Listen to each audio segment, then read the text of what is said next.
tenants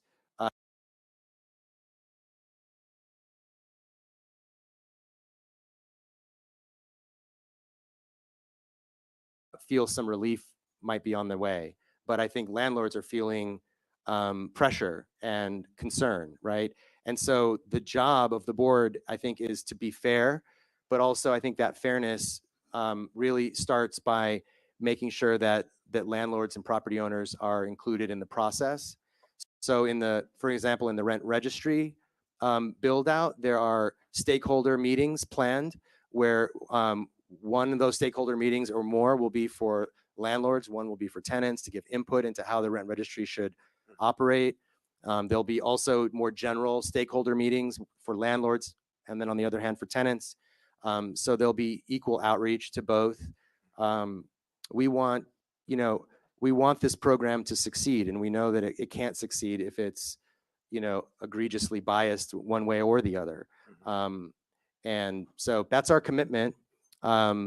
If there's evidence to the contrary that we're being unfair, I would like to be the first one to be informed about that unfairness.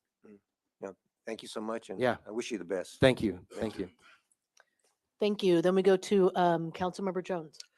Thanks, Madam Vice Chair, and thanks, Chair, for your service to our community. I just had a few follow-up questions. So do you think they have capacity to handle this scope of work? I do. I wouldn't be here if I didn't think they did. And then these aren't employees of Beehive. These are just what, 1099s or yes, correct. Okay. And then what is the city's, I guess I'll turn to the city attorney. What is our sole source policy? In terms of well, just in contracting, if we didn't put out an RFP and then we just went directly to we can do that if there are unique services, et cetera, which is what could have happened here. Okay. And then it was offered to the board to do an RFP, but under these circumstances, you felt it was better to just go with Beehive, correct? That was the board's determination when we made that vote. Yeah. Okay, thank you. Okay. Then we go to Councilmember Hampton. Oh, Councilmember Rivas, sorry. That's right. Thanks, Vice Mayor. Just a quick question. I think it's already been stated at different points, but just to confirm that the decision to move forward without competitive price bidding was vetted both by the board's council and also city staff. Is that correct? That's correct. Okay, thank you. Yeah, thanks. Okay, now Councilmember Hampton. I just had one follow-up question that I should have asked while I was asking a series of questions. So we have the Housing Rights Center. Mm-hmm. Will that eventually be discontinued, or have you guys talked about that as a board yet? Or they are a large nonprofit that spans LA County, and they have multiple offices, one of which we're lucky to have here in Pasadena. So I don't think this will affect them at all, other than we hope to work closely with them, and they've also already begun to support tenants in relationship to Measure H, so they're obviously aware of it. So I hope it's an additional resource that we have. So the reason I asked that is because we are actually paying for that office that's in Pasadena. Well, sorry, partly, yeah. The city of Pasadena is paying for the office that they have in Pasadena. I see. And so that's the reason I was wondering if your organization would eventually absorb that, or if you guys, maybe you haven't even had that discussion, but just something maybe to agendize for. Sure. Once you are up and running. Yeah, thank you for that. Thank you. That was it. Thank you. Okay, thank you. And I probably have about 1,000,001 questions, just because I'm a contractor to cities, and the amount of insurance and certifications that I have to maintain is a lot of money. And because it's a liability for cities. So it's a very, very high bar. I would say it's even higher than other businesses. So I do have a lot of questions that are related to that. The first question is, did the city attorney review the contracting, the ability to waive the contracting requirements in the city charter, and do you agree that it applies to this contract? Because I see Goldfarb and Lippman opined that this was exempt from the competitive bidding rules, but did our city attorney opine in the same? Yes, and Do they agree? Deputy City Attorney Dean O'Connell is here, and he and Javon Rad were involved And I do think it qualifies as what's recommended under um, the contract provisions, that it's um, can be exempt pursuant to the code for contracts for which the city's best interests are served that are specialized services, and the need to proceed immediately, et cetera. So it does seem to fall within that. Okay, so the city attorney's office agrees that this contract would meet those criteria. Yes, Dean O'Connell, Deputy City Attorney. This would be part of the competitive selection process. Uh, The specialized services, there's no need to proceed um, with the RFP because of, it's a specialized service that they're contracting out for. Mhm. Okay, but And- but does the urgency, do you agree with that on the urgency clause as well? Yes, very much so. I mean, that's part of it also. Okay. This body needed to get up and running, and this was the way to go. Okay, And again, our office doesn't opine on if contractor X is a good contractor or not oh as yeah, good no, as and or that, yeah, someone else. so that, Okay. yeah, exactly. So, um, in looking at the contract, seemed to be two sets of services, and the one that I found online was just sort of the one that totaled 275,000. So it was a little bit confusing to see what added up to the 425. But some of the services like staffing are not unique to this firm. There are temporary staffing companies, et cetera, that could provide staff. So is it the city attorney's opinion that all of the services in here are indeed unique, that the contract could not be split up so that staffing services are done by a staffing company and the rental registry is done by a specialized firm? I honestly didn't parse it out that closely regarding the separate services within that contract. Okay. And we generally don't, I mean, often there are big contracts that are awarded by the city, and some of the services within that contract could be parsed out to some other entity. But again, that's not something that's required necessarily. It is something that's allowable. Whether it's advisable is a different story. Okay. And then the second question is, does Assembly Bill 5 apply to the city where um, an independent contractor cannot be hired to do the same tasks that an employee would do? They need to be an employee. And I don't know that we've looked at that, but we do, and we have historically, and I think it's supportable by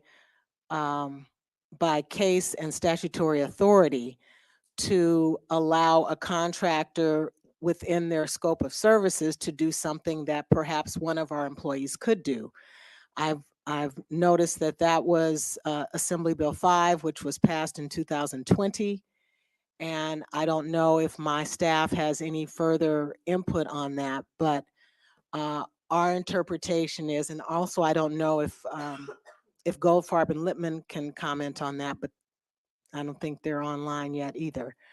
But I would I would think that consistent with our past actions and the case and statutory authority that we're aware of, that we are allowed to enter into a contract that has a portion of which for services that could be performed by some city staff employee.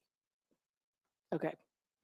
And then my understanding is that Shanae is on Zoom from Beehive. Yeah, So if there we are, checked that she is. Is that right? okay, and so Yes. is she kind of brought into, you I are didn't know in the that. So Zoom. yeah. She's in the Zoom? Can you bring Okay. her in? Okay, so if other council members have questions for her, I do have a few questions for Shanae. I don't know, are we able to see her? Um, Do you want me to stay here? Seeing her Yes. is. We'll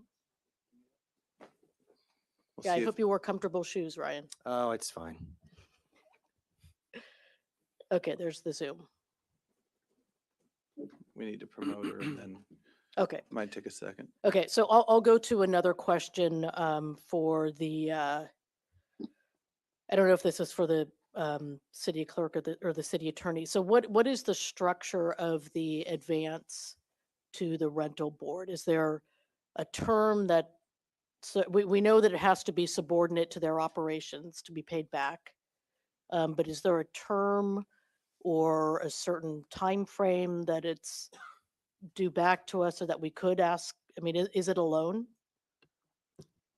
It's an advance. It's not Okay. a loan. Okay. And per the charter, the city can request reimbursement of funds that have been expended. Okay. But there's no time frame for when we No. can do that. Okay. Okay. Oh, and there we are. Hi, Shanae, can you hear us? Yes, I can. Good evening. Hello, good evening. Welcome to the virtual city council meeting. Thank you. Thank you very much. So I don't know if you heard the presentation, but I'm Vice Mayor Felicia Williams, and I had a couple of questions about your contract in reading it. So I noticed that there wasn't a budget or a rate sheet. So if you could describe the hourly rates for each of the staff members and roughly what the budget allocation is of each staff member to the two portions of the contract, just so we know how it adds up to the 425. Okay, thank you. So the contract is not an hourly based contract, it's a project based contract. And so if you see there, each of the project items are isolated in terms of the cost. And those costs were generated based on the consultancy rate, which is my general rate of hourly rates, $250 an hour, and estimating in terms of how much this work goes into each of these projects. As you see under each scope, it is itemized out in terms of what is the work that will be going into what is the deliverables, what will be in each project. You have the timeline that outlines what steps have to be met. Just so that you know, we've actually are significantly under rate. I worked for the last 7 years almost for the city of Oakland's rent stabilization program, and I worked for the city of Berkeley as well. So a total of about 11 years or so, more than 11 years, I'm sorry, in government doing this work. Had to officiate many contracts. And for example, the rent registry for the city of Oakland, our budget to create a rent registry just for the staffing was $300,000. And it was a permanent staff member, but the project manager, the project that it takes to do the work cost that budget, that amount with the level of experience that was necessary for that work. I'm hiring a project manager who also will have a high level experience. We're not, there's a separate subcontractor. We don't have to have the benefits are not included in that because she's a subcontractor, cares for her, takes care of her own work. And at the same time, the experience that I'm bringing to the project, that's why, your rent registration, we were able to come in at actually a significantly less amount. And if you compared budgets in other cities of what they're paying to implement a rental registry, it is a very prolonged process. My recommendation and my implementation practices in the past have been uplifted as best practices. We involve the community. That is a priority, is involving the community with implementing any policy. And so as you see in the scope, we have several stakeholder meetings that are involved with how to scope out the project. How do we want to listen to the community and have their engagement in what matters to them with developing a rental registry specifically. It's a interface that really will be touched by many residents in your community. And so part of our scoping and the way that we do a project of that matter involves that type of engagement. So each of the projects, if you look down, look through the contract, each of those projects really details the work that goes into it. Another example is for rent regulations. Basically what they are doing is starting a rent program from scratch. And not only have I worked in rent programs for a long time, but I essentially revamped the city of Oakland. Attached to some of my information sheets is a video of the work that I did for the city of Oakland. And I cleared up an audit, revamped that program, built it from scratch in 6 months, it was completely, it was a very outstanding program. From that, Oh, like, what I- well, so the question was just about the hourly rates. So we do need to move on because we do have a lot of public comment.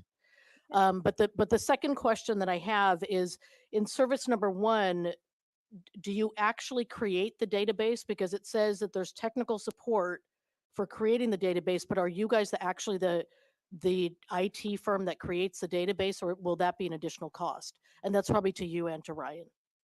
Yeah, so we will not be creating the database. We'll be project managing that. And so what you need when you create a rental registry database, I mean, we will be conducting all of the necessary, if it's necessary, RFPs for the contract, but also serving as a subject matter expert. Because when you create a rental registry database, you have to have high level understanding of what needs to go into it, because you have to direct it directly. And so what we will be doing is providing that project management and additionally the high level technical expertise to create the database. We will Okay. not be doing coding. Okay, so then this is a question to Ryan. So I'm adding up the numbers in my head. So you've got Goldfarb and Lipman. How much are they charging, and what is your budget for them? It's the different attorneys are bill at different rates. Karen is on the line. I Mhm. don't, off the top of my mind, remember exactly what her rate is. Okay, so through December, what do you guys expect to be paying Goldfarb and Lipman? I don't know. I'm not clear on that right now as I stand in front of you. Okay, I don't know that if Karen wants I don't to. keep track of her Okay. hours, so Okay, but you guys are paying for that out of the 500,000. yes, absolutely. Okay, so we have a contract for 425,000 to support the database. We need an IT firm to create the database. Well, the We 425 need- is for more than just the database, but yeah, Well, yeah, but we still need an IT firm to create the database. right. We have some very qualified attorneys from Goldfarb and Lipman that are billing hourly rates. Mhm. What is the total budget to get this thing going by December? And does it fit within the $500,000? Well, one of the things that we need Shanae's support on, and which is why we want to get them going, is the budgetary process, which is very high on our list. Like one of the very next things that we have to do. It's extremely unlikely that we're going to be able to do the whole first year startup for $500,000. It's not a number that I put out there or that the board put out there. I don't know why the city council chose that amount, but it just sort of, Wasn't that in the measure? no, it just says as much Okay. as we need to start the Okay. program. Okay, so you would what would happen if you guys ran out of money before December? We would come back to you for an additional, Okay. Okay, because with the 425, my guess is you're over your budget. right. I mean, I don't Yeah. think I don't know how, I've never stood up an entire city department before, but I don't know if it's possible to do that for $475,000. So I think I mean, I make city council pretty often, and there are single budget items that are 2 and 3 times that amount. So I don't know what it costs on average to start up a new city department, but the charter says that the city council or the city would provide the startup costs, and that the city could then request them back, which I Okay. assume the city will do. Because I guess that would be my warning, is to budget wisely. Right? Because Absolutely. we want this to be successful. You have put your heart and soul into it, that we know, and you want it to be successful. And I think this is kind of what Councilmember Lyon was saying. At this point, you guys are probably way over budget. So really think about this contract, and if there's staff that you could hire to do it, that may be better. You have 15 members of the board, right? 11. 13, 11? 11 with 2 alternates. And one of the alternates is Peter Dreyer, who did all of this in Boston. He did all of that work himself. Very knowledgeable about this. I'm not sure he's looking for a job. So he signed up for one. So as an alternate, he got an alternate job. But you have people, on the board or within the board's capacity to be able to do this. So I would be very, very careful in spending your money. That's not why we're here today. We're here to look at the contract. But I am going to turn to any other council members who may have questions for Beehive or Goldfarb and Lippman who are on the line. Any questions for them? Okay. Then we're going to go to public comment. And how many commenters do we have? Thank you. Could I Yes. just briefly acknowledge Yeah. the rent board members that are in the room today? The vice chair, I know the vice chair is here. I saw him come in. Would you folks just stand if you're a member of the rent board? Allison is here, Deb Dunlap, and Brandon Lamar. Thank you folks for being here. Thank you. Okay, so yeah, you can take a rest for now. We'll call you back, Ryan. Okay, so how many? We have 12 speakers. Okay, so we have 12 speakers. So we're going to do 2 minutes for each speaker. And if we can go ahead, City Clerk, and start calling the speakers. Sure. Sally Follett, followed by Richard Longobardo, followed by Blake Boyd. So Sally, are you here? Great. If you come to the microphone, there are lights on the front. When it turns yellow, you have 30 seconds left. When it turns red, you have run out of time. And I'll also ring a bell at 30 seconds. Go ahead. Okay, 30 seconds? When you have 30 seconds left. Okay, thank you. Go ahead. I'm Sally Follett. I'm a resident of Pasadena, and I have been a Pasadena landlord for more than 40 years. And I think, I'm not a speaker, but I would say I do feel that I have a responsibility to my tenants, and my tenants have a responsibility to me. It is not an adversarial relationship. I have not had adversarial relationships with any of my, not any, but most of my tenants, and some of my tenants have lived right now. I have tenants that have lived there since the early 90s. And so I think that the rental board, I did attend the first meeting, was very adversarial between tenant and landlord. And I hope that that can be something that really can be addressed. I think the responsibility of the tenants to the landlord is never emphasized or thought about. As a landlord, I understand that tenants have problems and I work with them.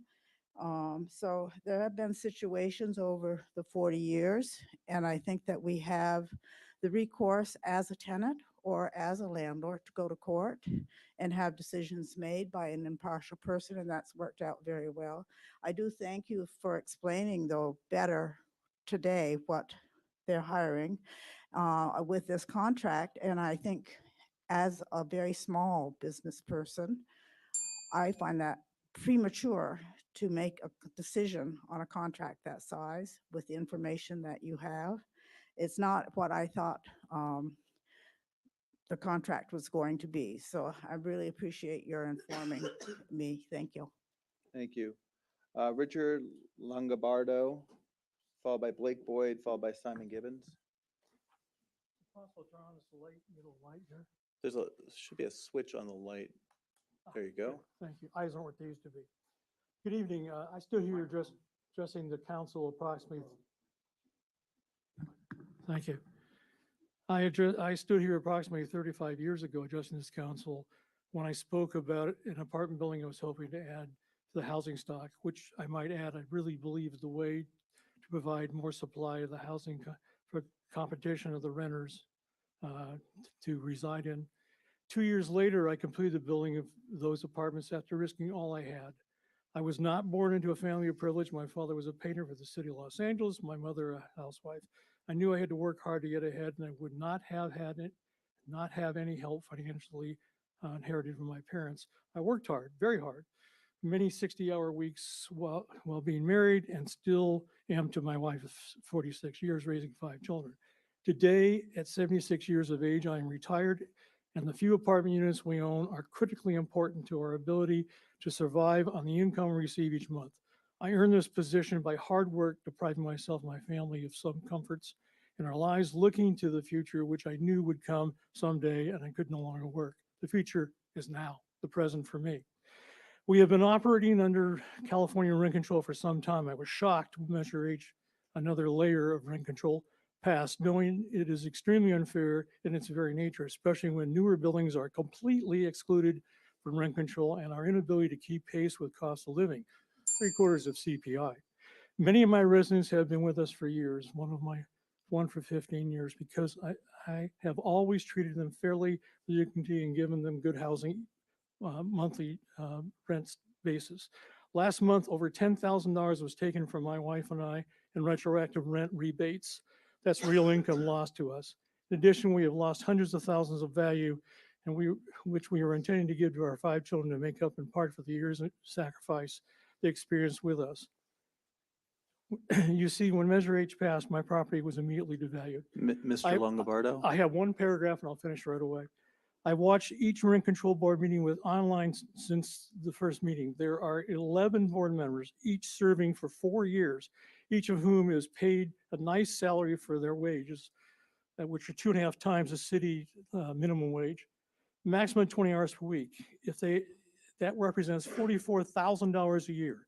I'd say that's pretty good compensation. I strongly urge that they work out their own problems by giving up their compensation if they wish to hire a fancy consultant.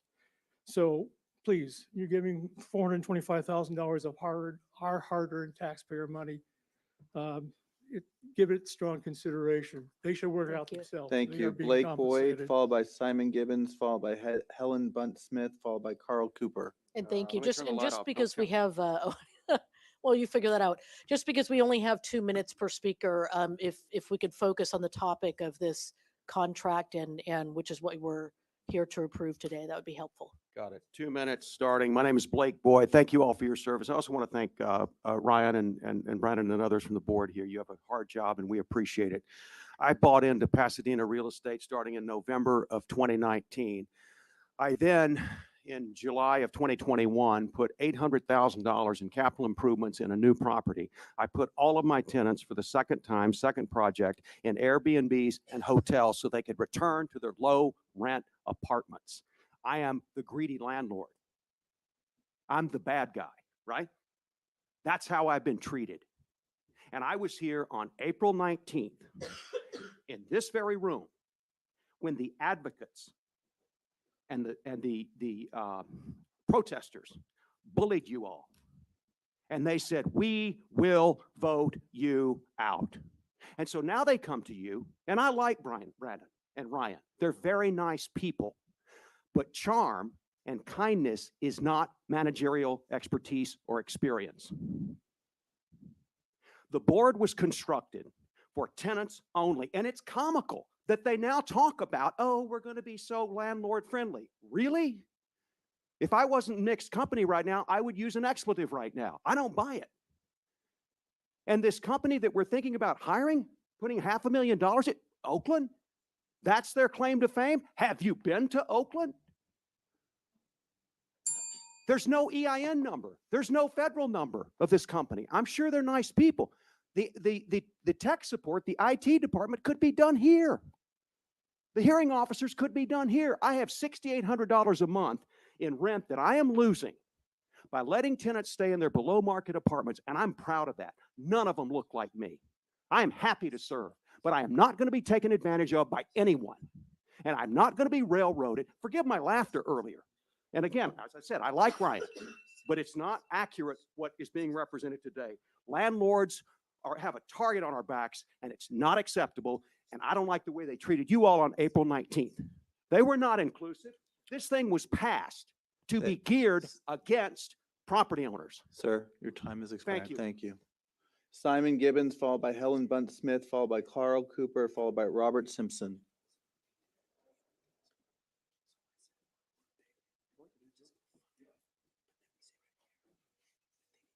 Vice Mayor Williams, council members, thank you for your time. I was going to speak today about the governance process and how inappropriate it is to put nearly $500,000 of taxpayer money into an organization that we know nothing about, that has apparently not even filed with the Secretary of State yet. But instead, I want to pick up on some of the details we're talking about, because it was interesting to hear the things that need to get done so quickly. Often people stand up and say, this is who I am, this is my expertise. My own expertise is in banking. I spent a lot of my time in call center analytics for organizations like Capital One and Citibank. So I want to talk about call centers and about databases. It's boring, but it's relevant. We're talking about $400,000 plus here. There's three urgent tasks that have to get done by the rental board. They need to create a rental registry. They need to find a way to answer questions for renters and landlords, and they need to have some kind of a hearing officer. Every one of those can be done quickly and locally. The other stuff, the big picture, great. Let's get an RFP for those. Let's get some expertise from around the world. But for these things, we need a database of less than 100,000 rows. That's small by database standards. The tiniest credit union in the world does that easily. The business licensing system here in Pasadena is that kind of size. It's small, it's straightforward stuff. You could get a comp sci major from Caltech to do this. It's not a big deal. The provision of information. You could have a call center of 2 to 4 people. There's a million companies out there that do this for about 45 to 55 bucks an hour. It's not complicated. And a hearing officer, we could use one of Pasadena's retired judges starting tomorrow. I've actually made a recommendation to the vice chair of somebody who could do this. This is stuff we can do locally and cheaply while we do a real RFP to get the big picture dealt with later. Thank you for your time. Thank you. Helen Bunt Smith, followed by Carl Cooper, followed by Robert Simpson, followed by Kent Kajigian. Sorry if I'm mispronouncing that. Good evening, Vice Mayor and City Council members.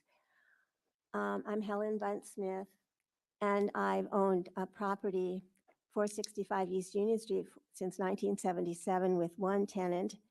It's not the same tenant now, but I'm concerned about all these expenses for this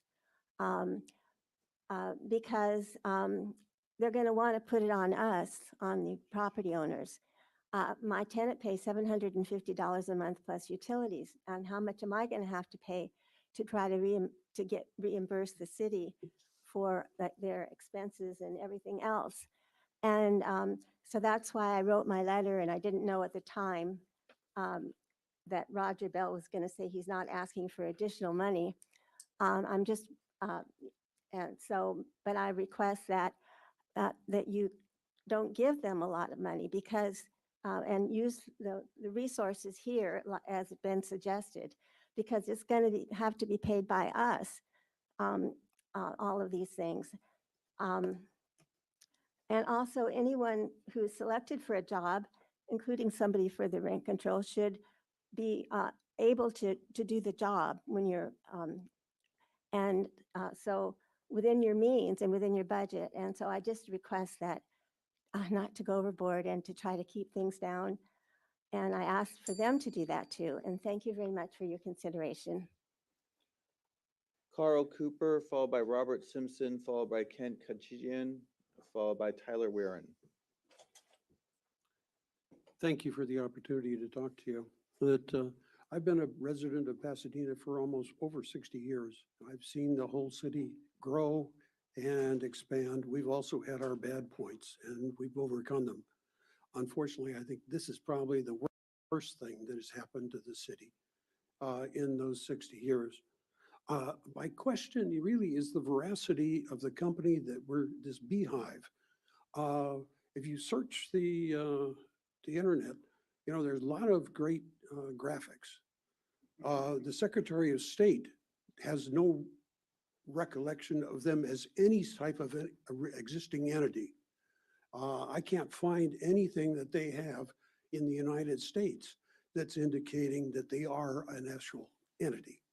I think there's one lady who probably is a friend of the attorney that's involved in all of this out of Oakland. So Oakland, they've made a mess out of the Oakland area. Now they're trying to do it here. So I would really suggest that we check and see what this beehive really is and who they really are. I noticed their representative here did not feel comfortable standing for the Pledge of Honor, Pledge of Allegiance. That could be many different reasons, but that's a total aside. The other is, sorry, I don't usually speak like this. Anyway, I question why we need to be spending quite so much money. I'm an ex-IBM systems engineer, and the idea was to go in, you find what the problem is, easily design it, and then start to Mr. do Cooper, the your program. time has expired. So, thank you very much. Thank you. Robert Simpson, followed by Kent Kachian, followed by Tyler Warren, followed by Dennis Jabik. Mr. Simpson? Yes, thank you. I've owned property for almost 50 years in Pasadena. I was a police officer. I saved my money 50%. And after 4 or 5 years, I'd go out and buy a fixer-upper or a condemned building by Pasadena. I just have, it's funny because they're going to come back and ask for more money. And we all plan, you go to Costco, you see ads, you buy gas there, you go to gas stations, you see prices, everywhere you go, there's posted prices on how much it will cost. But here, there's nothing. And so I'm worried about them keep coming back. They said they're working with the landlords as well as the tenants, but yet they sent a flyer out for a tenant meeting, but I've never seen anything that encourage the landlords. So I just, there's accountability. There's nothing wrong. In January, I gave money back to my tenants, gave them credit, and et cetera. And so we do take it seriously, but the bottom line is you've got to be accountable. There's nothing wrong with helping people. There's nothing wrong with helping tenants, but I think they're taking more advantage, and I think they're taking advantage of you. And some of you are pretty smart on the board here, and I appreciate that. Thank you. Thank you. Kent Kachian, followed by Tyler Warren, followed by Dennis Jibik, followed by Alan Shea.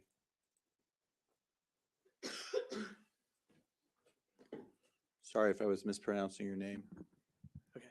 Go ahead. Kashigian. Okay. Kachian. Hey, thanks, Vice Mayor. I know some of the faces here. I've been a resident of Pasadena or employed in Pasadena since 1993.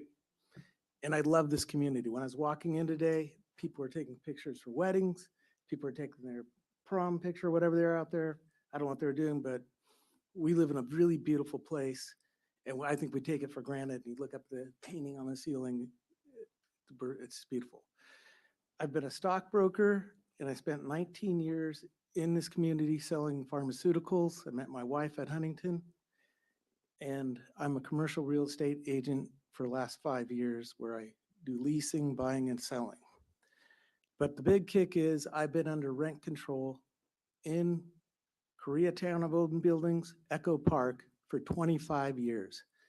And when I read the information in here for this program, I don't want to call anybody out on this stuff, and I don't want to publicly, insult anybody, but it is worse than Los Angeles rent control, and there's some things that are completely unfair. And we need to work together as a team to keep the community on a fair plan for both the landlord and the tenant. And I think we can do it, but you need some landlords on the board, or it needs to be more landlord friendly. And it's a business owning a building, and we count our dollars, and we love the business because it's a very creative business. And we do it because we like to make money and also have well-run buildings. And I think that people really need to take a look at this, and some of these unfair things need to be adjusted. Sir, your time has expired. Okay, thank you. Thank you. Have a great day. Tyler Warren, followed by Dennis Jibik, followed by Alan Shea, followed by Isabel Ivanov. Back in April, the PTU lobbied the city council only to appoint those who fully supported the charter amendment by the Pasadena Rental Housing Board, or to the Pasadena Rental Housing Board. Notably, this purity test even extended to our city's ex-mayor, Terry Tornek, who was unreasonably denied a position on the PRHB due to political pressure. In the end, the Pasadena Council conceded to every demand of the PTU in the formation of the PRHB on the grounds that the charter amendment should be implemented as the voters intended. While disappointed with the political process and skeptical that a rowdy political campaign would translate into an effective expression of governance, I nonetheless held my breath and hoped for the best. Unfortunately, 5 months later, as well as many others in this room, predicted the PRHB's notable accomplishments can be counted on 2 fingers: the color of their logo and how the board members will be paid.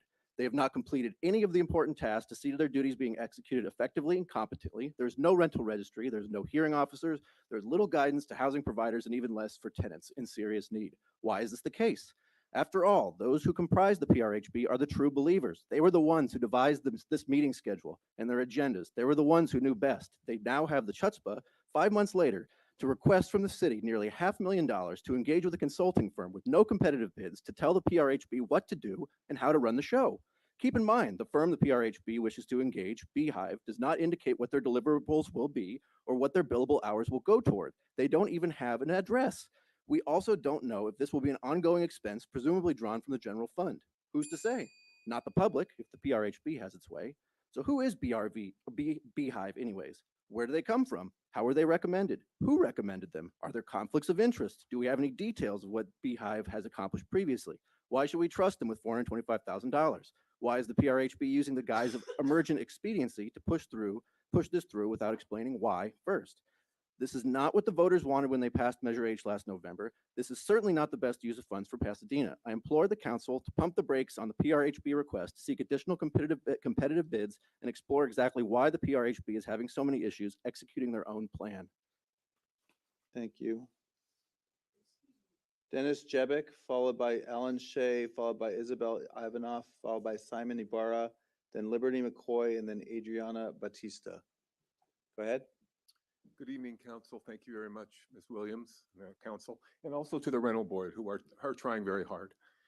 Two things have been mentioned. I've been to every rental board meeting as an observer, and 2 things have been mentioned as priorities at every meeting: a fact sheet and a budget.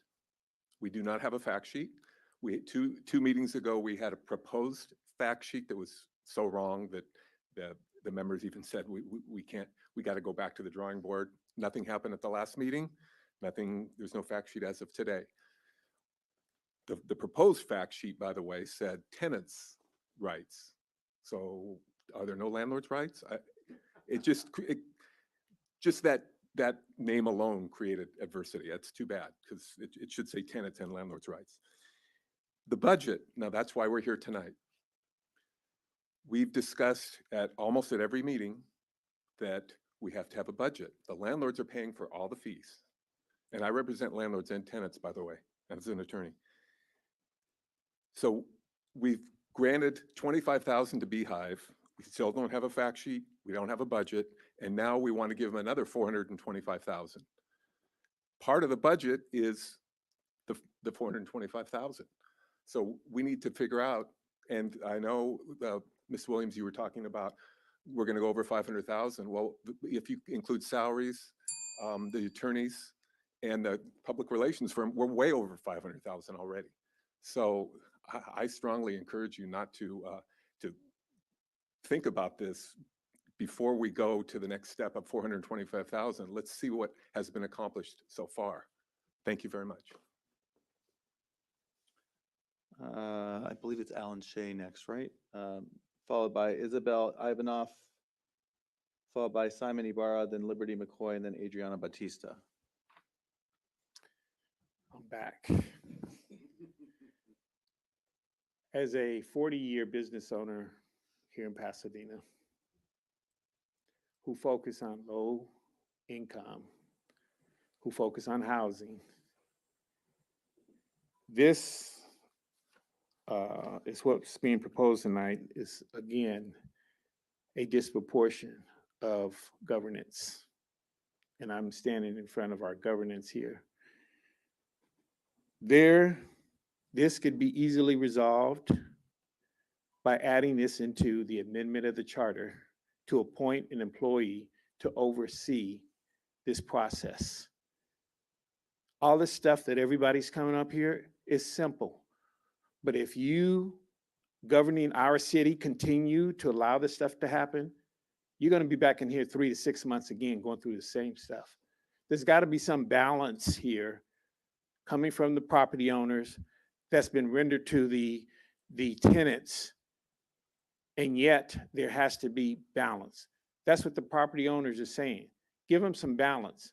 This should not be approved today in any budget moving forward. What should be approved is the charter and things that needs to be addressed so the proper policies and procedure for governance of this body will take place. And if you fail to take advantage of it at this moment, history will speak loudly about Pasadena.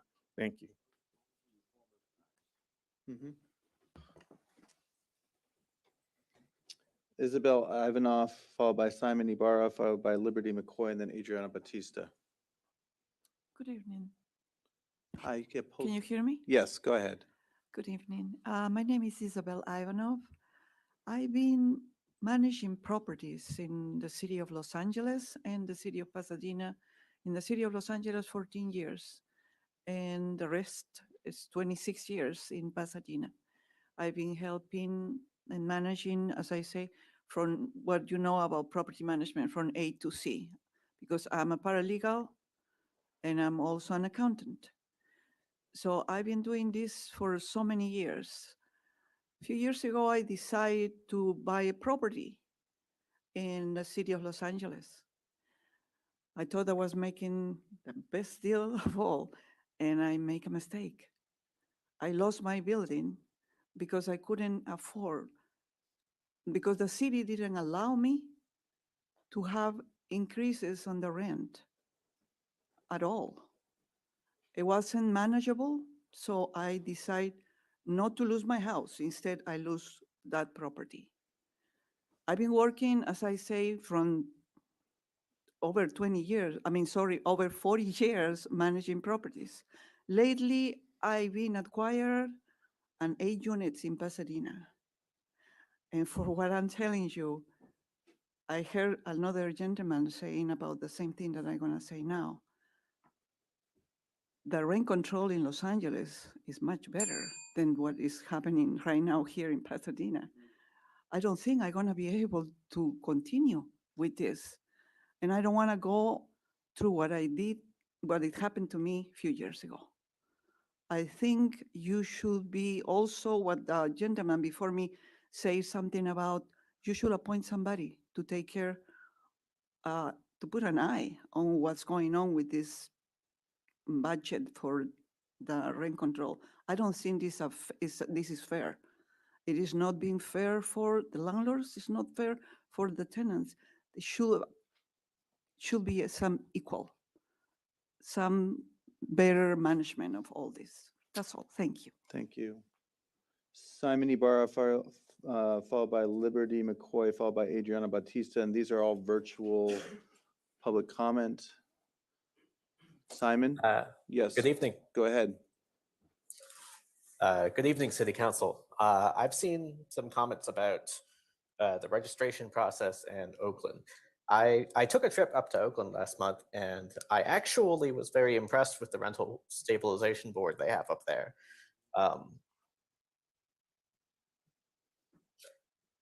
The thrust of my concern tonight is that there are a lot of people asking about why we should not allow this contract to go through.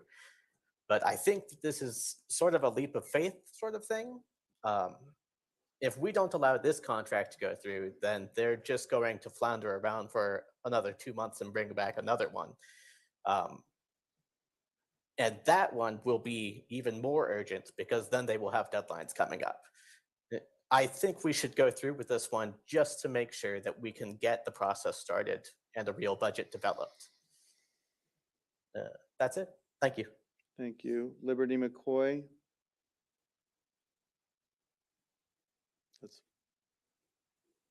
There we go. Go ahead, Liberty. Great. Can you hear me? Yes, we can. Go ahead.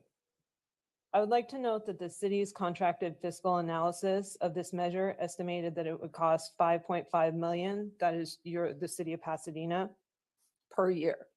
So to state that this is the 500,000 is the city's budget, which by the way, this is American Rescue Plan money.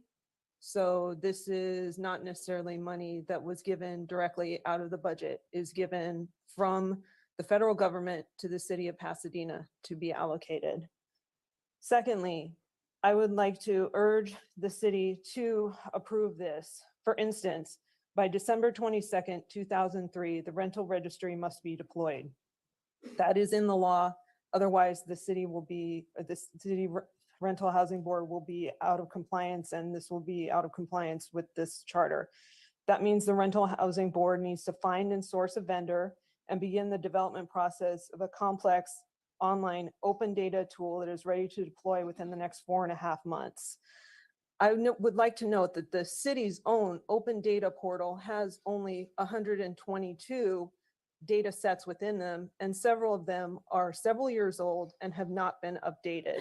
So this is a complex, extremely urgent need that needs a lot of work on it. And yeah, if it's so easy to do, then why isn't the city doing it for instance, its open data? Thank you much. Thank you. Adriana Batista.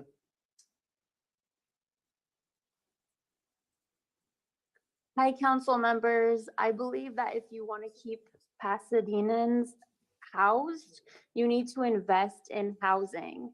I saw there was an item for PPD to buy yet another surveillance reconnaissance camera on the consent calendar. And while it's not being passed this time around, we expect it to pass under the radar with flying colors, with nobody in sight to raise a voice like this. So yeah, the landlords are getting a little flustered here. That's because they've had free range power and stomping all over tenants' rights. Okay, I know a lot of you have a heart, and I'm not saying that you're evil people, but the power has swayed a bit where now tenants have more rights in Pasadena. And I do agree that there should be a request for proposals for this consultant. However, I understand the deadlines, and that should, I believe, take precedence. And I think council members, you should trust your own city staff, who your city attorney has advised you that this is okay. In this instance, this is okay. And we've seen how the other commissions, such as the Community Police Oversight Commission, had struggled for they actually challenged and threw out the consultant that was fairly agreed upon even by city council members, and delayed the process, eventually kind of turning off the auditor who was even selected, Maxie, who voluntarily resigned and left to take another position. So I can see how not getting on board with the consultant right away can affect the trajectory of a newly newly formed commission. And I just want to say, yeah, again, just trust your city staff. If they're saying this is okay, Ms. and Batista, your time there has are deadlines expired. coming up, I'd also like to add that, okay, thanks, bye. Thank you. We received a card from Lauren Nyman, but I believe you spoke already on this item, did you? You did not? Okay, come to the, Public comment on matters not on the agenda. okay. Sorry, my mistake. Go ahead. Thank you, but I would like to clarify something that I think might have been misunderstood. What I was talking about was that the 4 at-large members, there's not one scintilla of housing provider advocacy in any of those 4. With that in mind, I think you have to also take into consideration, this group has no budget. They haven't presented a budget. They're coming to you to ask for an additional $425,000. That doesn't come from you, it comes from the property owners.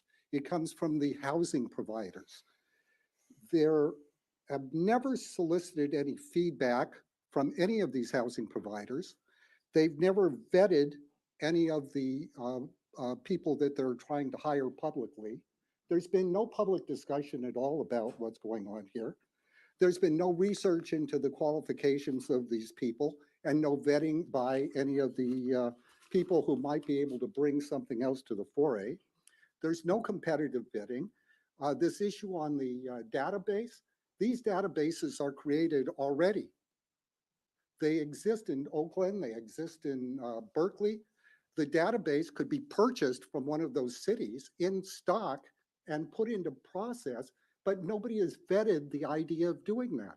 Nobody's thought about hiring a hearing manager from the staff of the city of Pasadena to come and do hearings. All of this is being done without any consideration for the fact that it comes out of the hides of the housing providers, and not one penny is paid by any of the tenants for who these services are being provided. When you decide whether to spend the money of the housing providers of this community, please take into consideration that they have had not one iota of ability to affect this group, and never had the opportunity to suggest even to the group that there might be alternatives. This Mr. is Nyman, all your done time from has a expired. one-sided position. Your time has expired, sir. Thank you. Before we turn it over to you, Yes. I would just want to announce that there were 4 letters in support of the Pasadena Rental Housing Board's recommendation that were received by the city clerk's office, posted online and distributed to the city council. So that would complete that. Were there any other, but there were letters opposed as well, right? Not according to what I received from Oh, my staff. I think, I think we got some individually. Okay. Okay. So that's it for public comment. Thank you, everybody, for sharing your comments with us. It's very important for our deliberations. I'll turn to the council. Do we have any follow-up questions? Okay. Councilmember Rivas and then Lyon. I suppose moving on to discussion, unless you wanted to focus on questions, but I again wanted to reiterate thanking the public for your participation tonight. It's an important part of the process, and I understand many folks have been coming out to the rental board as well, so thank you for that. I would like to move at the appropriate time to adopt the board recommendation. I think it's an important step to implementing our charter. I do want to reiterate Councilmember Lyon's guidance, though, that we are all watching, residents, tenants, landlords, and everyone else, and we appreciate the board's hard work to this point, and it's a lot of hard work ahead, but we have to get this right. And so the first order of business, which is what we need this contract in place for, is to get that budget in place. I appreciate the point made by a District 5 resident, Liberty McCoy, just a few moments ago, that the city's own estimate of what the cost to get this up and running was in the orders of millions of dollars. And so far, we've only advanced $500,000. So that certainly is not their budget. We're going to hear what their budget is, and then we will move forward from that point. But we do need that as soon as possible. And so that, again, exactly, that's what this contract will allow us to move forward with. So Okay, we need just some order in the room so that we can deliberate. Please be respectful. Thanks.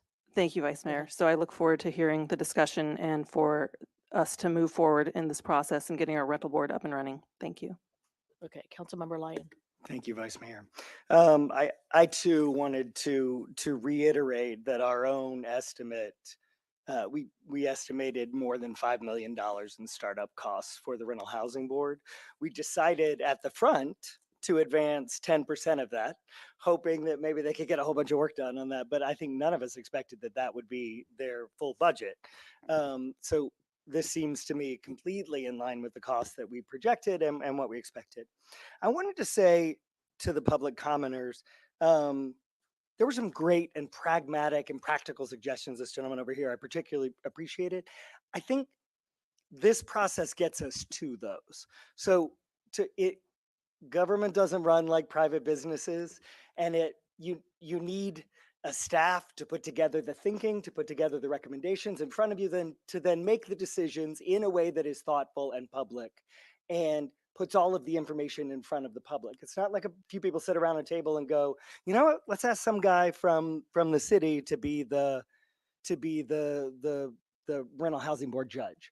First of all, this board has to set up what the standards are for that adjudication. So all of your suggestions, I think, are important and likely will come into the process, but someone needs to be steering that process.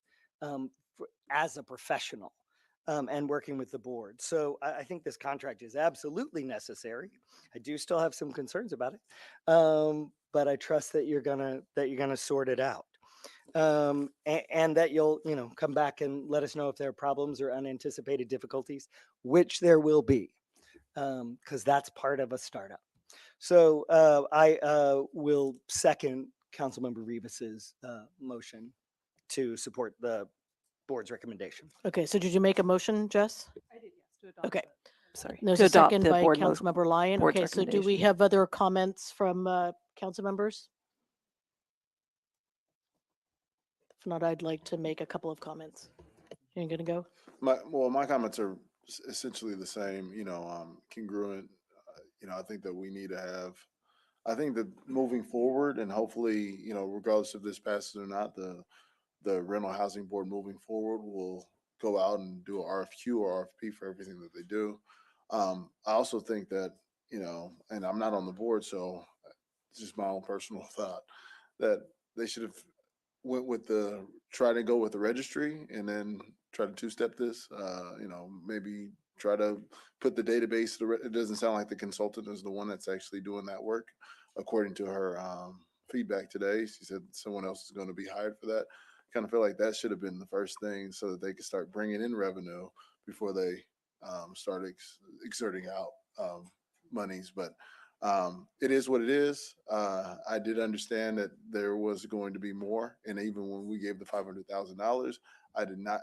Even my public comment said I didn't think this was enough because there are board members that are going to get paid up to 46,000, right? And how many? 13, 11. Okay, sorry, 11. I for the numbers.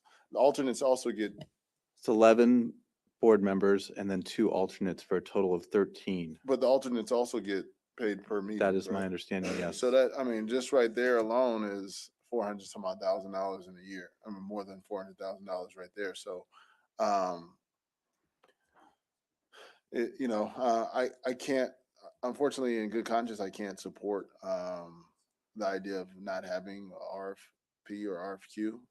But I do believe that Beehive is probably capable based on the feedback of the board, because that's the reason why we appointed them. And I'm grateful for the board doing the work for our community.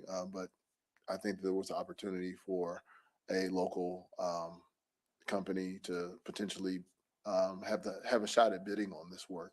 And so those are my comments. But thank you. Okay, anyone else? Okay, so I think where I am, what's difficult about this is a contract that didn't go through any of the government channels, but now has to go through a government channel to be approved. And as a contractor myself to government agencies have very, very strict standards. If you look at the other things that we have approved, just on the agenda today, we approved a $177,000 for a complete economic development plan for the entire city. We're doing a historic properties resource survey for $500,000 that's looking at every single historic property and going through the criteria. Our housing element was $350,000, and our specific plans, each of them was $300,000 to update. And that's multiple community outreach meetings, and that at the end, they delivered a document that was a regulatory document that had to go to the state of California with our housing element. It had to go several times, and they amended it. And this contract is more than our housing element. And that concerns me. It also concerns me that it's at this point, it is taxpayer money. And I don't, from hearing from the staff, I don't see a path for the general fund to get repaid these funds. It's sort of all on good faith. And so I view this as taxpayer money. I'm concerned that there was not a competitive bidding process, because I think if there had been one, we could have looked at an IT group to do the database. We could have used a hearing officer at the city of Pasadena. And quite frankly, we get questions as council members and we answer them. So, you know, Ryan Bell, you contacted me today or this weekend to talk to me, and I responded to you.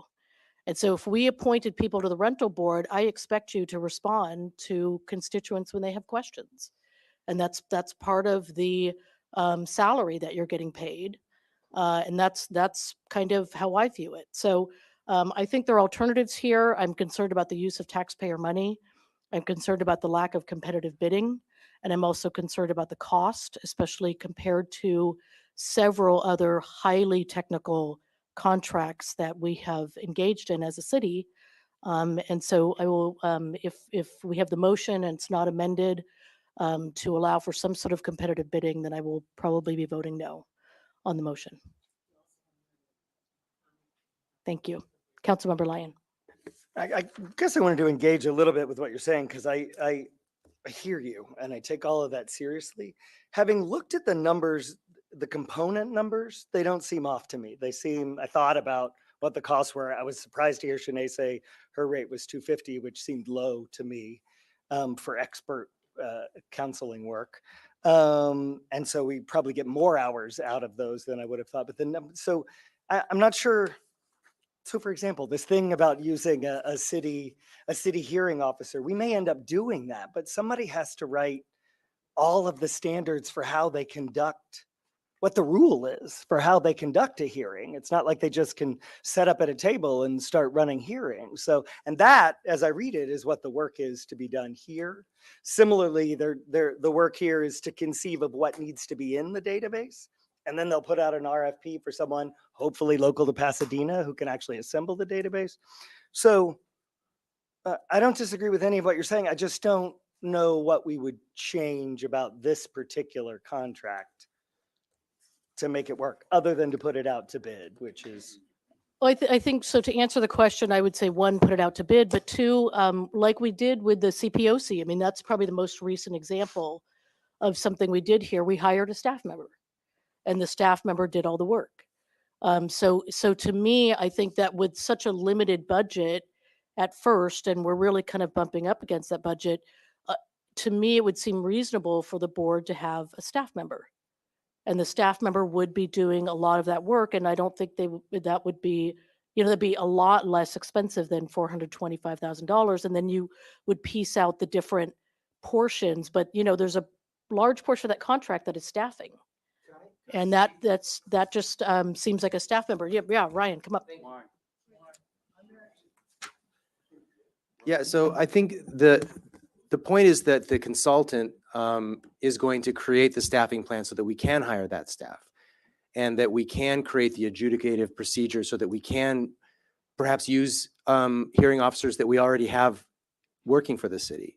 So the pieces of the puzzle that are going to become permanent staff, the consultant is creating the model and the structure and helping us pass regulations, adopt frameworks so that we can do those things. It's not, I mean, I guess we could go out and hire an executive director, but we don't have a job description. We don't have a budget. So we can't charge fees to the landlords to pay for the program until we have the budget. We can't adopt a budget until we have a staffing formula for how many staff we need. And we can't do that if we don't have someone to kind of educate us based on their experience in other cities, what kind of staff we need.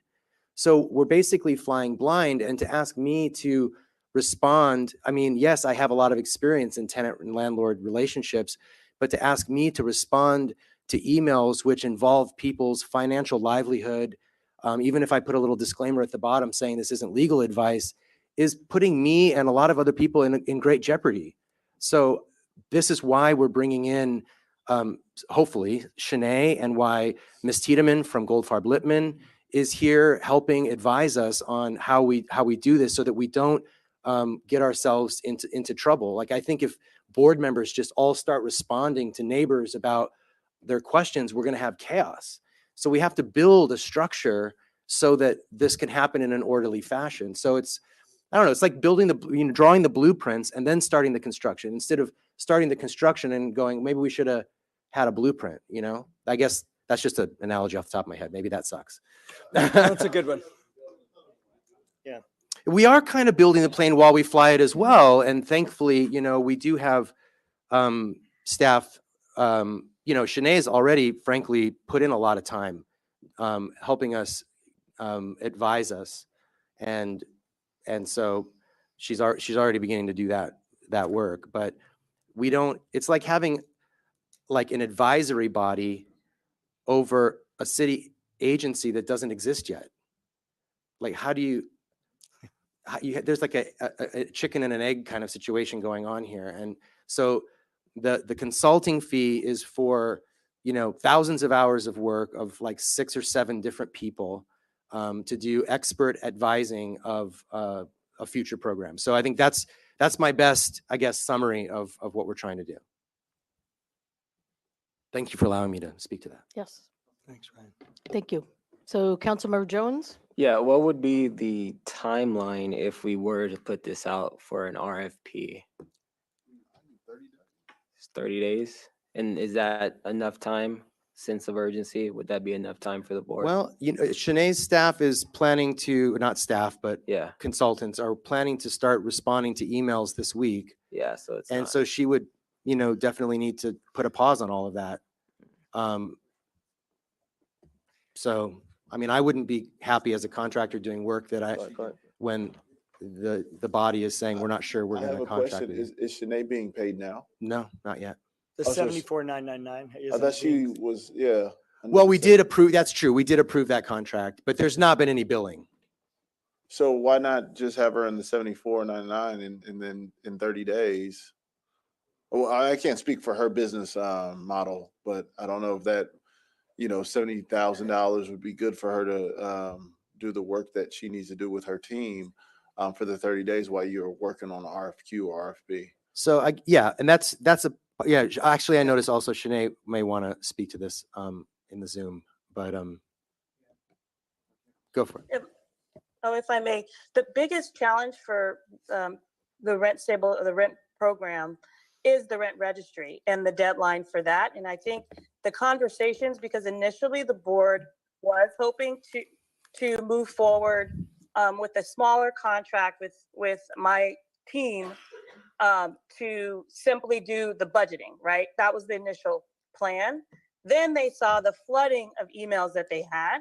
We have a team who could, you know, I have partners who can answer those questions tomorrow. And so that became a priority also.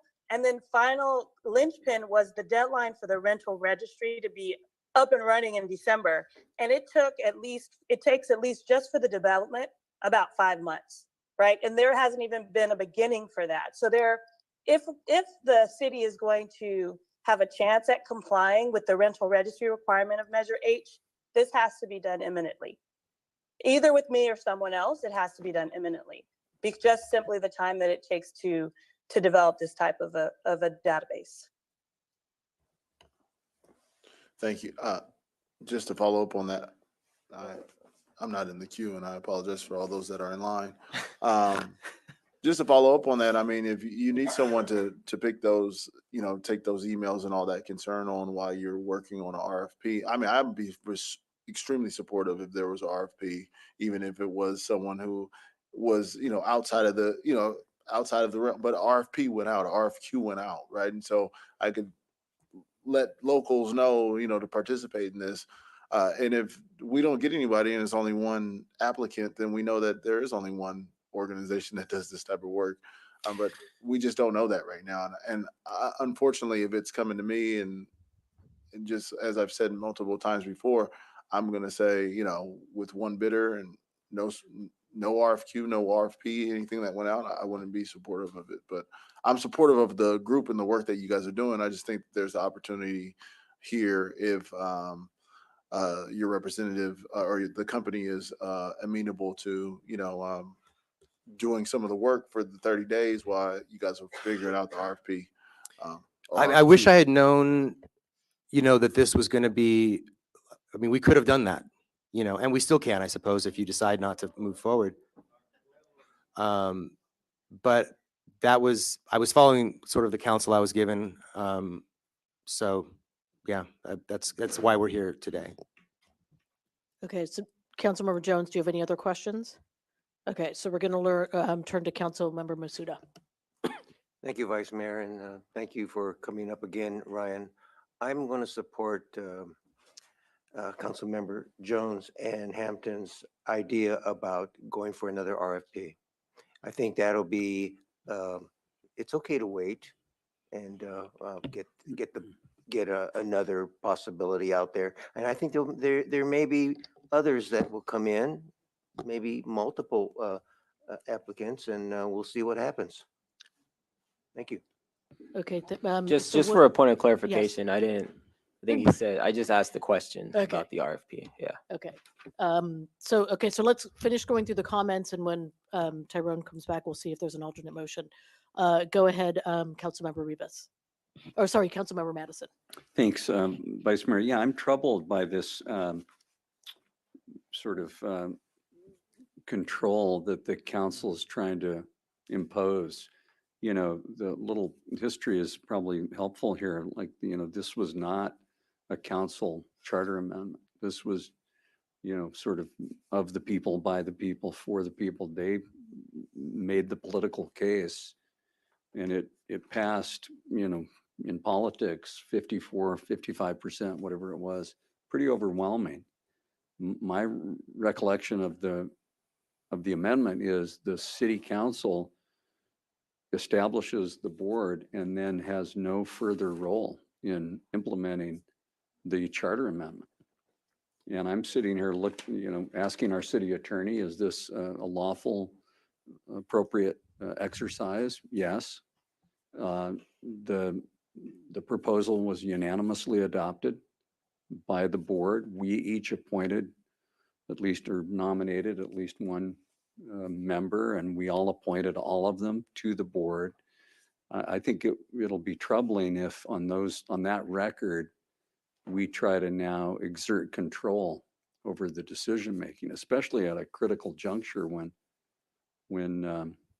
you know, they're trying to establish themselves. And sure, there may be some fits and starts with that, and maybe they aren't the choices we would make, but clearly we are not allowed to make those choices for them. And, you know, there's been some pretty shabby comments about Oakland and about Cheney. You know, that shouldn't enter the discussion, right? This is the group that our board, appointed by us as appropriate under the charter amendment, has chosen. And I intend to support that. I think we should all do that. I'm concerned even about, you know, as we start this relationship, which should have, as some of the speakers said, you know, consider the views of all stakeholders, all residents and landlords and tenants. I was disappointed. Believe me, I expressed it that night.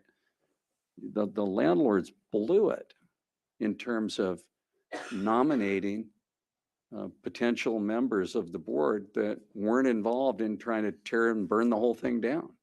I don't think we had a single one. We tried hard to find nominees. Now, you can make your little hand gestures, but I'm speaking the truth. And it's just and that's the sort of the story of this whole thing. There was no political campaign that in the amendment. Then there was no effort to appoint members of the board that would, and now they come back in here tonight and complain, well, you're not listening to me, you know, and talking trash about Oakland and about this very qualified candidate that the board has selected. That's weak. You know, that's really weak. So I think we'd even be facing potential legal challenges at this critical juncture if we try to exercise that kind of control over the selection. So I would really urge us to support that. And, you know, there were members of this council that were fairly assertive in opposing the measure. And I think it could be, you know, I would hope misunderstood, but understood to be sort of a carry on of that if we don't ratify this judgment. So thanks, Vice Mayor. Councilmember Rivas. Thank you, Vice Mayor, and thank you, Councilmember Madison, for your remarks. I agree completely. I understand the desire and the preference for an RFP process, but ultimately it is just a preference. It's not a requirement. The process that was adopted or was used by the board was vetted by their own outside counsel and by our staff. If we start imposing the council's preferences, we're not going to be setting up the board for success, but I worry we'll be doing the opposite. We'll be setting up the board to fail before it even gets fully up and running because they won't be able to meet their deadlines or their biggest deadline coming up in December. So, and that won't be the board's fault. That'll be all our fault. So I want to make sure we are crystal clear on the timelines here and how important this decision is tonight. Thank you, Vice Mayor. Councilmember Lyon. Thank you, Vice Mayor. And very briefly, further to Councilmember Madison's and Revis's comments, I don't know if you looked that closely, but tonight we approved either 4 or 5 contracts or contracts amendments that did not go out for bid. We do it all the time for specialized services, for things that are in the best interest of the city. It is entirely routine. And to echo Councilmember Madison, I don't think we can substitute our judgment for this highly autonomous board's decision. I urge you to vote yes tonight. Thank you. Any other comments? Okay, and then, is there an alternate motion or are we just going to vote on the motion that's in front of us? Go ahead. I try to think that I'm open-minded, and I did hear about having another RFP to have, more people, but I'm persuaded by my 2 colleagues to my left here to support the staff's recommendation. Thank you. Okay, so why don't we do a roll call on the motion unless there are any other comments? To approve the Pasadena Rental Housing Board recommendation, Councilmember Hampton. No. Councilmember Jones. Yes. Councilmember Lyon. Yes. Councilmember Madison. Yes. Councilmember Masuda. Councilmember Rivas. Yes. Vice Mayor Williams. No. Mayor Gordo is absent due to recusal. The motion passes 5 in favor, 2 against, 1 absent. Thank you. Thank you, everybody, for speaking. So now I don't think we have any other items on the agenda. Okay, so do we have a motion to adjourn, and are we adjourning in Just anyone's adjourning. memory? Okay. And aren't we Okay. also on recess, Vice Mayor, essentially for the next 3 weeks? For 3 weeks? 2 So weeks. I'll- 2 I'll- weeks. We'll be back in 3 weeks. Don't go anywhere. So that's 3 weeks. Yes, sir. Sorry. Yes, the But we third are week. canceling 2 council meetings. It's rare when I can outdo Mark on Yes, sir. I did want to bring calendar up, related. since at the end of the Everybody, meeting, we have. if you could continue the conversations in the hall, please. Excuse me. Excuse me. Where's your bell? We're still meeting. Excuse me. Yeah, there's a meeting going on, so please continue your conversations in the hallway. Thank you. As mentioned and I know that discussion is over, but as mentioned in my comments in the beginning, I said, I thought that this shouldn't even have came to us in the first place, this item. I would like to understand, maybe after the consultant is online, why these are actually coming back to us, because I thought they were completely separate and we should have had that so I said that in the beginning. I said, I didn't think we should be having this discussion. I do hope that the board from here on out does RFPs and RFQs. I 100% think that they should do that. But if they decide not to, that's what they were appointed to do. But thank you. Those are my comments about the rental housing board. I do know, I attend all the board meetings and I'm there through the duration. I know the board talked about that. Actually, a couple of board members said we would like for this to be RFPs going forward. There was just the sense of urgency. When you see the number of emails, the questions that are coming, they just had a sense of urgency of why they wanted to move forward with this RFP. I'm not advocating for them or against it. I'm just saying that's what they were doing and that's why it came forward like that. No, my comments were really about having an agenda item about not having these type of things come back to, because they're Right, I think- completely separate of us. I agree. I So if think they have to come to us and ask us for extra dollars, that's fine, because I actually expected that when we gave the 500,000 that there would be more towards that, because out of that 500,000 they have to be paid their salaries. So I just didn't think that was enough in the first place. But we are here where we're at, but I don't think any of these moving forward should be coming back to the city council unless they're just asking for an extra in advance. I believe, and I don't want to speak out of turn, I believe they're going to come back with a budget and they will, once they have the adopted budget, they'll probably come back with the idea of giving them the authority under the budget to approve those types of agreements by themselves. But that's from my rudimentary understanding of what they're planning to do. And agenda item for the finance committee to, I mean, we should be looking at setting aside something, because I know that there's going to be, we already know this is a fact, that there's going to be a comeback for another million or $1.5 million or two before this time next year. So it should just be set aside and ready to give to the housing board. And we shouldn't have to look at their contracts and whatever they decide they want to do. If I could chime in with the materials provided to the voters, provided the following. It says an objective analysis of the measure estimates startup costs of $310,000 and annual estimated cost of $5,453,460, based upon approximately 26 employees needed to support the board's activities. So that's where the 500,000 came from. Is an objective analysis was done for 310. I thought to myself, well, that was some time ago. Let's have enough at 500,000, but our staff report noted those numbers and also said if they needed more, they can make the request and we'd bring it to the council for consideration. It is going to be considerably more expensive, but the idea was that they would be able to get the rental housing fee up and running sooner rather than later, after which time, that's the timeline that's written into the charter, is only after they get that rental housing fee established and collected can we then ask to be reimbursed for the initial startup costs. But I wanted to just provide some clarity on how that came about. Thanks. And what happened with item 27? What It was item pulled. But it was pulled because someone was going to do something with someone or whoever. There was some explanation. Right. It was determined that this wasn't needed for them to receive compensation. So they are going to go a different route? The city and the board will have the process to pay them the compensation that's set forth in the charter. And council Okay, authority without wasn't- council action. Correct. Okay. Like a stipend, similar to the other commissions? No, they No, get a it would salary. be Like an based on the hourly charter. stipend, but It would be it's based still. on the charter. Yeah. The They get authority a for the s- yeah. payment is through the charter, which requires, I think it's 2.5 times the 2.5 minimum times. wage. Right, So that's the figure. I'm trying to, what's the mechanism we're paying them under? They They're would not be being paid as compensation. employees, so they're not getting a W-2. They're 1099? They are W-2s. is my They will understanding. receive compensation consistent with California and federal labor laws for the 2.5 times the minimum hourly wage for the city of Pasadena. And so there will be withholdings as required. Okay. It won't be called a stipend, it will be compensation.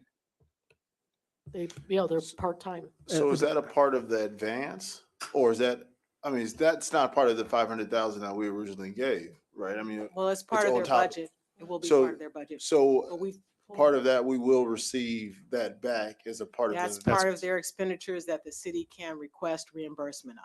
Thank you.